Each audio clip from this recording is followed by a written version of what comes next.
Сирените за тревога повторно се огласија во Израел, додека Иран продолжува со ракетните напади. Системите за воздушна одбрана беа активирани од израелската армија, тврдат дека успешно пресретнале серија напади со дронови.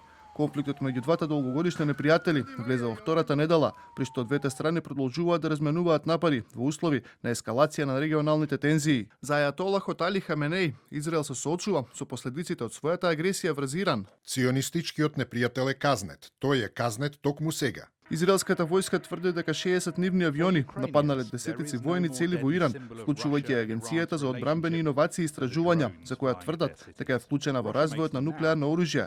Цел на напад биле и погони за производство на ракети. За Бенјамин Нетањаху, падот на раководството на Иран не е цел на Израел, но може да биде резултат на нивната акција.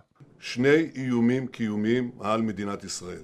Прашањето за промена на режимот или падот на овој режим е пред се прашање на иранскиот народ. Никој друг не може да го стори тоа. Затоа не го представив како цел. Може да биде резултат, но тоа не е наведена или официјална цел што ја имаме.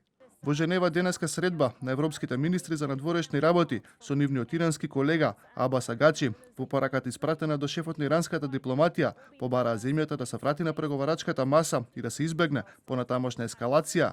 Подреден состанок вчера имаше и државниот секретар на САД Марко Рубио со колегите од Британија, Франција и Австралија. Разговорите следеа по најавата од Белата куќа дека во следните 2 недели Доналд Трамп ќе одлучи дали САД директно ќе се вклучи во војната со Иран.